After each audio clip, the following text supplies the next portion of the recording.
साथियों नमस्कार, मैं हरिश्चंद्र बर्णवाल। चले थे मोहब्बत की दुकान खोलने और खुल रही है नोटों की दुकान। जी हां, नोटों की दुकान। मगर ये क्या दोस्तों, नोटों की दुकान का जो कनेक्शन है वो सोनिया गांधी से। सोचकर आप अचरज में पड़ गए होंगे, लेकिन ये जानना जरूरी है कि आखिर सोनिया गांधी से कांग्रेस के भ्रष्ट सांसद के खजाने का क्या संबंध है।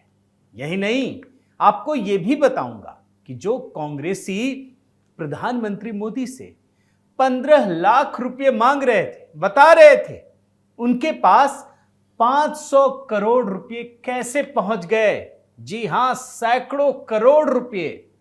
अब आपको कुछ कहूं दोस्तों, उससे पहले कुछ तस्वीरें देखना जरूरी है। देख लीजिए। कभी जीवन में आपने इतने कैश नहीं देखे होंगे, मैं दावे के साथ कह सकता हूं। और आपने या हम मेरे को या किसी को छोड़िए, किसी बैंक वालों ने भी इतना कैश नहीं देखा होगा एक साथ। हम तो थोड़े बहुत में ही अचरज में पड़ जाते हैं, ये तो खजाना है। और ये वीडियो भी देख लीजिए, इसी का वीडियो है। राहुल गांधी तो घूम घूम कर कहते हैं कि मोहब्बत की दुकान खोल रहे हैं, सबको प्रेरित करते हैं। अब ये पता ही नहीं कि मोहब्बत में क्या छिपा है भाई। यहां तो नोटों की दुकान खुल रही है। और ये है कांग्रेस सांसद धीरज साहू का काला खजाना। ऐसा अकूत खजाना दोस्तों, आप समझ लीजिए कि जब इनकम टैक्स विभाग के लोग पहुंचे तो उन्हें भी अंदाजा नहीं था कि नोटों की गड्डियां इतनी भरी होंगी। भैया मशीन ही खराब हो गई। सोच रहे होंगे कि चलो यार कुछ मिल जाएगा, अपना भी काम बन जाएगा, इतने छापे मारने जाते हैं। मगर यहां तो मशीनें ही हाँफने लगी। 300 करोड़ रुपए से अधिक का खजाना ये हो चुका है। आप सोच लीजिए, ये तो गिनती जो है ना, बुधवार से शुरू हुई। कई बार मशीनें खराब हो चुकी हैं, बुधवार और आज रविवार। अब सोचिए, आप खुद सोचिए कि मशीनें भी कितना काम करें। कई दर्जन मशीनों को लगाना पड़ा, बुधवार, बृहस्पतिवार, शुक्रवार, शनिवार। अब मतलब माथा खराब हो जाएगा। अब भी गिनती जारी है और माना जा रहा है कि ये नोट 500 करोड़ रुपए से अधिक हो सकते हैं, जो मेन स्ट्रीम मीडिया के हिसाब से मैं आपको दिखा रहा हूं और जो वहां लोगों से बात हुई है। इस गिनती के काम में एसबीआई की दो शाखाओं को लगाना पड़ा। स्टेट बैंक ऑफ इंडिया की बलांगीर और संबलपुर शाखा के बैंक अधिकारियों की हालत खराब हो चुकी है। बताइए, सामने नोट पड़ा हो और कोई बोले मेरी हालत खराब हो गई। गिनते गिनते बहुत सारे अधिकारियों को लगाना पड़ा है। ये स्थिति है दोस्तों। आप ये भी समझ लीजिए कि ये किसी भी एजेंसी द्वारा एक ही ऑपरेशन में पकड़ा गया अब तक का सबसे अधिक काला धन है। जी हां, इससे बड़ा ऑपरेशन ही नहीं हुआ, इससे ज्यादा काला धन ही नहीं मिला।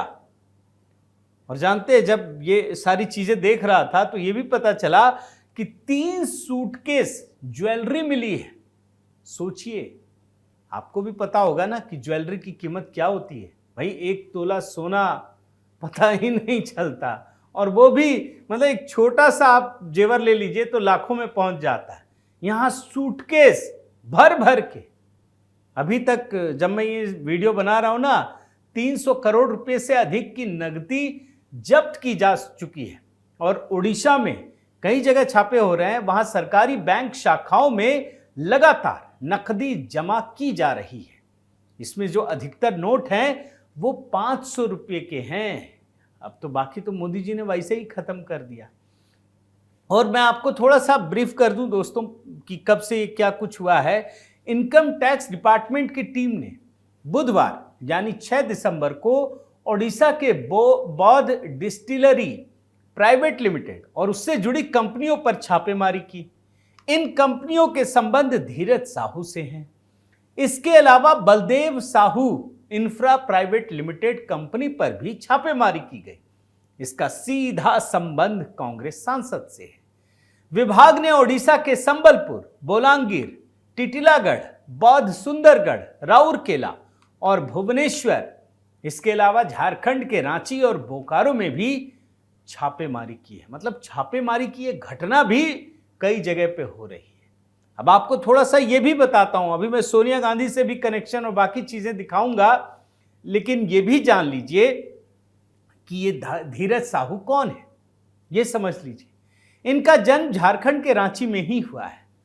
इन्होंने 1977 में राजनीति में कदम रखा। मतलब कांग्रेस के घाघ खिलाड़ी हैं, और जो कांग्रेसी घाघ होते हैं पता ही नहीं चलता, हिलता भी नहीं है, पत्ता तक नहीं हिलता। लोहरदग्गा जिला यूथ कांग्रेस में ये धीरज जी शामिल रहे।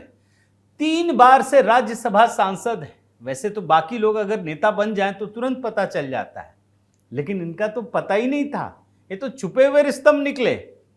नोटों की बोरियां बरामद हो रही हैं। ये 2009 में राज्यसभा से सांसद बने। फिर जुलाई 2010 में एक बार फिर झारखंड से राज्यसभा के लिए सांसद चुने गए।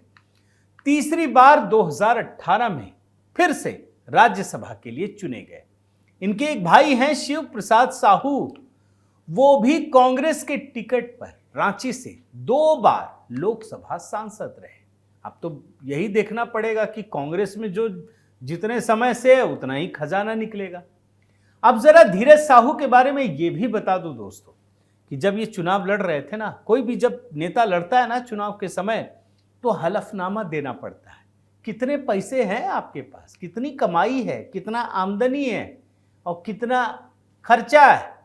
तो 2018 के राज्यसभा चुनाव हलफनामे में जानते कितनी संपत्ति बताई? 34.83 करोड़, 34 करोड़ 83 लाख रुपए। और इसमें 2 करोड़ 4 लाख रुपए की चल संपत्ति बताई। इसमें कुछ गाड़ियां हैं, range rover, Fortuner, BMW, Pajero, कई लग्जरी गाड़ियां थी। अब कैश की भी बात सुन लीजिए, बड़ा मजा आएगा आपको। अपने हलफनामे में बताया कि 15 लाख रुपया है मेरे पास कैश, इसीलिए मैंने 15 लाख की चर्चा की। मोदी जी से मांग रहे थे 15 लाख दे दो, ये बता रहे थे कि मेरे पास 15 लाख कैश है। अब यहां तो मामला ही अलग है। तो 1 आध 2 4 10 करोड़ क्या, माने सैकड़ों करोड़। मगर आपको एक मजेदार चीज दिखाता हूं दोस्तों। कल जब 300 करोड़ रुपए बरामद हो चुका था, जिस माने परसों की बात है, कल ही बल्कि 300 करोड़ रुपए आ गए थे, उसी समय भाजपा के नेता गौरव भाटिया ने एक ट्वीट किया। गौरव भाटिया भारतीय जनता पार्टी के नेता, राष्ट्रीय प्रवक्ता। देख लीजिए ट्वीट को। झारखंड में एक कांग्रेसी सांसद के घर से 300 करोड़ रुपए बरामद होने के साथ आज के दिन को विश्व भ्रष्टाचार दिवस के रूप में भी मनाया जाता है। और आज ही श्रीमती सोनिया गांधी जी का भी जन्मदिन है। क्या यह धन सोनिया गांधी जी के जन्मदिन के अवसर पर तोहफे के तौर पर देने की तैयारी थी? और इसीलिए मैंने आपको जोड़कर बताया, क्योंकि कल अंतर्राष्ट्रीय भ्रष्टाचार दिवस भी था और कल ही सोनिया गांधी का जन्मदिन भी था और कल ही 300 करोड़ के काले धन का आंकड़ा पार कर गया। और आपको तो मैंने यह भी दिखाया ना दोस्तों कि जब महुआ मोइत्रा को संसद से निकाला गया, निष्कासित किया गया, तब तो सोनिया गांधी महुआ मोइत्रा के पीछे खड़ी हो गई साथ देने के लिए। भैया आपके सांसद के घर से 500 करोड़ रुपए, सैकड़ों करोड़ रुपए बरामद हो गए, आपकी जुबान तक नहीं हिली, खुली भी नहीं। तो भाजपा वाले तो बोलेंगे ना, पूछेंगे ना, जा कहां रहा था। और जयपुर में याद है आपको, मैंने ये भी बताया था 2018 में ये जब पैसे बरामद हुए थे, मेरे ख्याल से वो मध्य प्रदेश की घटना है, उसमें सीधे हेड ऑफिस की बात थी। अब यहां भी कुछ ना कुछ निकलेगा।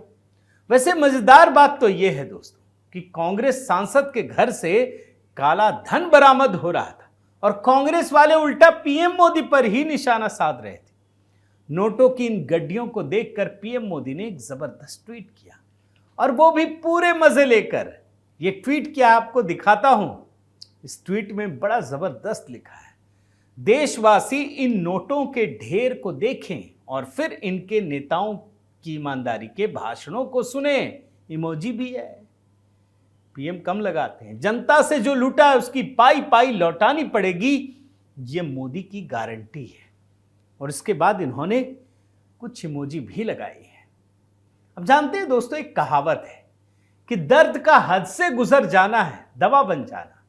अब भ्रष्टाचार में डुबकी लगा रही ये जो कांग्रेसी नेता है उसके खिलाफ कार्रवाई तो हो रही है, पता है कि मिलेगा, लेकिन इतना बड़ा कैश का पहाड़ मिल जाएगा ये किसी को नहीं पता था। और इसीलिए पीएम मोदी ने बड़ी संजीदगी के साथ इस बात को पूरे देश के सामने रख दी और ये एहसास करा दिया कि अब कोई नहीं बचेगा, मोदी की गारंटी है। अब जाहिर है दोस्तों, आपको भी थोड़ा देखकर लगा होगा, आपका मन भी प्रसन्न हो गया होगा। जब भ्रष्टाचार पर कार्रवाई हो रही है तो जाहिर है पीएम मोदी के ट्वीट पर लोगों को खूब मजा आया। किसी ने कहा, ऐसा ट्वीट मोदी जी कम करते हैं, अगर कर रहे हैं तो समझ लीजिए भ्रष्टाचार पर किसी को छोड़ेंगे नहीं। किसी ने कहा, इमोजी वाला ट्वीट रैंडम नहीं था, मतलब पहले भी एक ट्वीट किया था, लोगों को लगा कि रैंडम कर दिया होगा किसी ने, अब देखकर कह रहे हैं नहीं। किसी ने कहा, आई एम लविंग इट, अलग अलग। मगर ये क्या दोस्तों, कांग्रेसियों के दिल में तो आग लग गई। अब इंडियन यूथ कांग्रेस के नेशनल प्रेसिडेंट श्रीनिवास के ट्वीट देखिए, क्या लिखा है, आप हैरान हो जाएंगे। उन्होंने लिखा है, भारत के ट्रोल प्रधानमंत्री के मुताबिक भारत की करेंसी रुपीस नहीं बल्कि डॉलर है। आप सोचिए क्या कह रहे हैं। ये कांग्रेस के बड़े दिग्गज नेता राहुल के करीबी हैं। अरे भाई, तुम्हारे घर से, तुम्हारे नेताओं के घर से करोड़ों रुपए, सैकड़ों करोड़ रुपए काला धन निकल रहा है, तुम इमोजी में फंसे हुए हो। अब आपको मैं सुप्रिया श्रीनेत का ट्वीट दिखाता हूं, ये देख लीजिए, बड़ा आजकल चर्चित चेहरा रहती है। ट्रोल मंत्रालय में नियुक्ति होनी थी। एक बात माननी पड़ेगी कि पीएम मोदी ने सबको मौका दिया अपने आप को सिद्ध करने के लिए। सारे मंत्री लीचड़ बनने में एक दूसरे को पछाड़ने लगे। बहुत मेहनत की, लेकिन बादशाह को काम पसंद नहीं आया। चमचे उस हद की ट्रोलिंग नहीं कर पाए तो फिर साहेब ने खुद अपने हाथ में जिम्मा उठा लिया है। यकीन ना आए तो सिर्फ साहेब का ट्विटर देखिए। प्रधानमंत्री से प्रचार मंत्री और अंत में ट्रोल मंत्री का सफर आखिर पूरा कर ही लिया मान्यवर ने। आप सोचिए कह कौन रहा है, वो प्रवक्ता जो खुद ट्रोल नेता की तरह बिहेव करती है, जो हर वक्त झूठ ही बोलती है, हर वक्त। और इनके बारे में तो विशेष बोलना पड़ेगा, पत्रकारिता कर रही थी ना, कहां कांग्रेस को पकड़ लिया, तो इनकी पत्रकारिता कैसी रही होगी। आप ये भी सोचिए, मोदी जी तो नेता ही थे, हमेशा शुरू से समाज सेवा की, आपने क्या किया। तो इनकी भाषा का स्तर है दोस्तों। और सच्चाई ये है कि कांग्रेस बुरी तरह से फंस गई है। जो कांग्रेस और इंडी अलायंस के लोग कह रहे थे कि मोदी सरकार बदले की कार्रवाई करती है, नैरेटिव बना रहे थे, उसे अब कुछ बोलते नहीं बन रहा है। पूरा लेफ्ट लिबरल गैंग सन्नाटे में है, उसे समझ में नहीं आ रहा है कि क्या करे, क्योंकि माना जा रहा है दोस्तों कि अभी तक तो ये गिनती भी पूरी नहीं हुई है। ये भी अंदाजा लगाया जा रहा है कि कहीं ये नोटों का पहाड़ गिनते गिनते काले धन का जो आंकड़ा है वो 1500 करोड़ रुपए तक ना पहुंच जाए, क्योंकि अभी आधी भी गिनती नहीं हुई है जो खबरें आ रही है। तो कुल मिलाकर साथियों, ये लग सकता है कि कांग्रेस पिछले 9 साल से केंद्र की सत्ता से दूर है, लेकिन याद रखिए, जहां भी कांग्रेस या इंडी अलायंस पार्टियों को सत्ता में मौका मिलता है, वहां भ्रष्टाचार का बहुत बड़ा खेल शुरू हो जाता है। और इसीलिए ईडी हो या सीबीआई या फिर इनकम टैक्स के छापे, विपक्षी पार्टियों के यहां से ये एजेंसियां खाली हाथ नहीं लौटती हैं, बहुत बड़ा खजाना लेकर आती हैं। अब इसीलिए जरूरी है कि कई बार लगता है कि हर जगह कांग्रेस खत्म हो जाए, मोदी जी आ जाए तो पता नहीं क्या क्या हो जाएगा, लेकिन फिर लगता है कि कुछ राज्यों में बना रहना जरूरी है, पता तो चले कि ब्लैक एंड व्हाइट टीवी और रंगीन टीवी में फर्क क्या है। यहाँ तो 9.5 साल में कुछ नहीं मिला, और यहाँ देखिए जहाँ भी मौका मिलता है महीने भर में ही पूरा करोड़ों की गड्डियाँ निकलने लगती हैं। तो कुल मिलाकर दोस्तों, उम्मीद है ये कोशिश की मैंने इतनी बड़ी खबर को अलग अलग एंगल से आपको दिखाने की, आपको पसंद आया होगा। देखते जाइए इसमें आगे आगे क्या होता है। बहुत बहुत धन्यवाद। आपसे निवेदन है साथियों कि आप मेरे इस चैनल को ज़रूर सब्सक्राइब कीजिए, लाइक कीजिए, शेयर कीजिए, कमेंट कीजिए और इस बेल आइकन को प्रेस करना मत भूलिएगा। नमस्कार।